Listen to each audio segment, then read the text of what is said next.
Hey everybody, welcome back to our channel. In this video we have to learn some daily used English sentences that we are translating from Telugu to English which we used in daily life. So let's get started.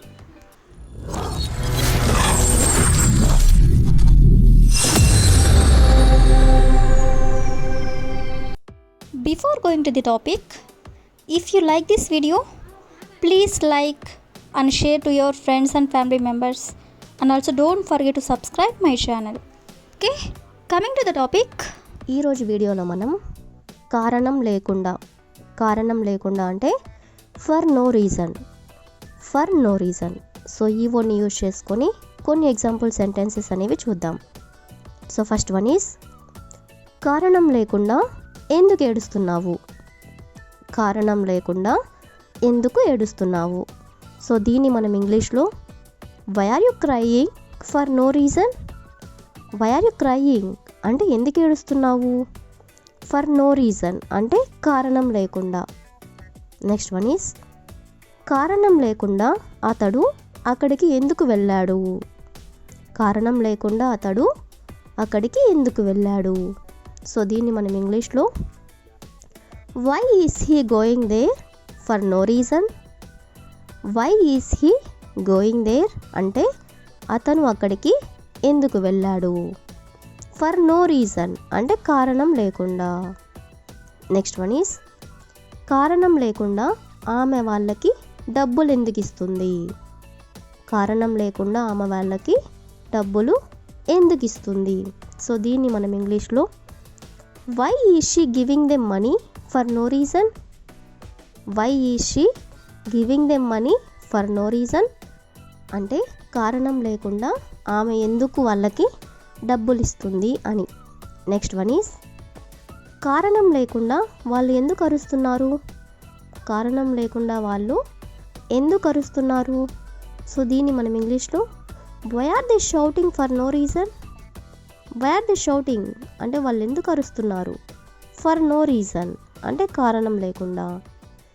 Next one is కారణం లేకుండా ఆమెకి ఎందుకు call చేస్తున్నావు. కారణం లేకుండా ఆమెకి ఎందుకు call చేస్తున్నావు. సో దీన్ని మనం ఇంగ్లీష్లో why are you calling her for no reason. Why are you calling her అంటే ఆమెకి ఎందుకు కాల్ చేస్తున్నావు. ఫర్ నో రీజన్ అంటే కారణం లేకుండా. ద లాస్ట్ ఎగ్జాంపుల్ ఈస్ కారణం లేకుండా మీరు ఇంగ్లీష్ ఎందుకు నేర్చుకుంటున్నారు. కారణం లేకుండా మీరు ఇంగ్లీష్ ఎందుకు నేర్చుకుంటున్నారు. సో దీన్ని మనం ఇంగ్లీష్లో why are you learning English for no reason. Why are you learning English for no reason అంటే కారణం లేకుండా మీరు ఇంగ్లీష్ ఎందుకు నేర్చుకుంటున్నారు అని. సో ఈ విధంగా మనం కారణం లేకుండా అంటే ఫర్ నో రీజన్ అనే వర్డ్ని యూజ్ చేసుకొని కొన్ని ఎగ్జాంపుల్ సెంటెన్సెస్ అనేవి చూసాం కదా. నెక్స్ట్ వచ్చేసరికి నేను అందుబాటులో లేకుంటే అంటే if I am not available అంటే నేను అందుబాటులో లేకుంటే. సో ఈ వర్డ్ని యూజ్ చేసుకొని కొన్ని ఎగ్జాంపుల్ సెంటెన్సెస్ అనేవి చూద్దాం. సో ఫస్ట్ వన్ ఈస్ నేను అందుబాటులో లేకుంటే ఎవరు వెళ్తారు. నేను అందుబాటులో లేకుంటే ఎవరు వెళ్తారు. సో దీన్ని ఇంగ్లీష్లో if I am not available who will go. If I am not available అంటే నేను అందుబాటులో లేకుంటే హూ విల్ గో అంటే ఎవరు వెళ్తారు. నెక్స్ట్ వన్ ఈస్ నేను అందుబాటులో లేకుంటే ఎవరు సహాయం చేస్తారు. నేను అందుబాటులో లేకుంటే ఎవరు సహాయం చేస్తారు. సో దీన్ని ఇంగ్లీష్లో if I am not available who will help. If I am not available అంటే నేను అందుబాటులో లేకుంటే హూ విల్ హెల్ప్ అంటే ఎవరు సహాయం చేస్తారు అని. నెక్స్ట్ ఎగ్జాంపుల్ ఈస్ నేను అందుబాటులో లేకుంటే ఎవరు తీసుకువస్తారు. నేను అందుబాటులో లేకుంటే ఎవరు తీసుకొస్తారు. సో దీన్ని మనం ఇంగ్లీష్లో if I am not available who will bring it. If I am not available అంటే నేను అందుబాటులో లేకుంటే హూ విల్ బ్రింగ్ ఇట్ అంటే ఎవరు తీసుకొస్తారు. నెక్స్ట్ వన్ ఈస్ నేను అందుబాటులో లేకుంటే ఎవరు కలుస్తారు. నేను అందుబాటులో లేకుంటే ఎవరు కలుస్తారు. సో దీన్ని మనం ఇంగ్లీష్లో if I am not available who will meet. If I am not available అంటే నేను అందుబాటులో లేకుంటే హూ విల్ మీట్ అంటే ఎవరు కలుస్తారు. నెక్స్ట్ వన్ ఈజ్ నేను అందుబాటులో లేకుంటే ఎవరు కాల్ చేస్తారు. నేను అందుబాటులో లేకుంటే ఎవరు కాల్ చేస్తారు. సో దీన్ని మనం ఇంగ్లీష్లో if I am not available who will call. If I am not available అంటే నేను అందుబాటులో లేకుంటే హూ విల్ కాల్ అంటే ఎవరు కాల్ చేస్తారు. ద లాస్ట్ ఎగ్జాంపుల్ ఈస్ నేను అందుబాటులో లేకుంటే ఎవరు పంపుతారు. నేను అందుబాటులో లేకుంటే ఎవరు పంపుతారు.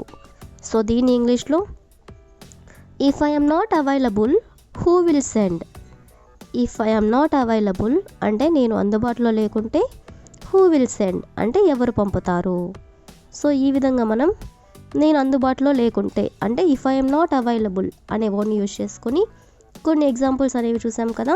సో నెక్స్ట్ వచ్చేసరికి ఛాన్స్ ఎక్కడిచ్చావు అంటే నాకు ఛాన్స్ ఎక్కడిచ్చావు అని ఇలా అంటూ ఉంటారు కదా. సో దీన్ని ఇంగ్లీష్లో wear have you given the chance. Wear have you given the chance అంటే ఛాన్స్ ఎక్కడిచ్చావు. సో ఈ వర్డ్ని యూజ్ చేసుకొని కొన్ని ఎగ్జాంపుల్ సెంటెన్సెస్ అనేవి చూద్దాం. ఫస్ట్ వన్ ఈస్ మాట్లాడడానికి నాకు ఛాన్స్ ఎక్కడిచ్చావు. మాట్లాడడానికి నాకు ఛాన్స్ ఎక్కడిచ్చావు. సో దీన్ని ఇంగ్లీష్లో wear have you given the chance to speak. Wear have you given the chance అంటే ఛాన్స్ ఎక్కడిచ్చావు. టు స్పీక్ అంటే మాట్లాడడానికి. నెక్స్ట్ వన్ ఈస్ ఇవ్వడానికి ఛాన్స్ ఎక్కడిచ్చావు. ఇవ్వడానికి ఛాన్స్ ఎక్కడిచ్చావు. సో దీన్ని ఇంగ్లీష్లో wear have you given the chance to give. Wear have you given the chance అంటే chance ఎక్కడిచ్చావు. To give అంటే ఇవ్వడానికి. నెక్స్ట్ వన్ ఈస్ వెళ్ళడానికి ఛాన్స్ ఎక్కడిచ్చావు. వెళ్ళడానికి ఛాన్స్ ఎక్కడిచ్చావు. సో దీన్ని ఇంగ్లీష్లో wear have you given the chance to go. Wear have you given the chance to go అంటే వెళ్ళడానికి ఛాన్స్ ఎక్కడిచ్చావు అని. నెక్స్ట్ వన్ ఈస్ చేయడానికి ఛాన్స్ ఎక్కడిచ్చావు. చేయడానికి ఛాన్స్ ఎక్కడిచ్చావు. సో దీన్ని ఇంగ్లీష్లో wear have you given the chance to work. Wear have you given the chance to work అంటే చేయడానికి ఛాన్స్ ఎక్కడిచ్చావు అని. ది లాస్ట్ ఎగ్జాంపుల్ ఈస్ ఒప్పించడానికి ఛాన్స్ ఎక్కడిచ్చావు. ఒప్పించడానికి ఛాన్స్ ఎక్కడిచ్చావు. సో దీన్ని ఇంగ్లీష్లో wear have you given the chance to convince. Wear have you given the chance to convince అంటే ఒప్పించడానికి ఛాన్స్ ఎక్కడిచ్చావు అని. సో ఈ విధంగా మనం ఛాన్స్ ఎక్కడిచ్చావు అంటే where have you given the chance అనే వర్డ్ని యూజ్ చేసుకొని కొన్ని ఎగ్జాంపుల్స్ అనేవి చూసాం కదా. So that's all for today. I will ask you a question for you. తీసుకోవడానికి ఛాన్స్ ఎక్కడిచ్చావు. తీసుకోవడానికి ఛాన్స్ ఎక్కడిచ్చావు. So if you know this one in English, please you can comment in the comment section. Thank you for watching.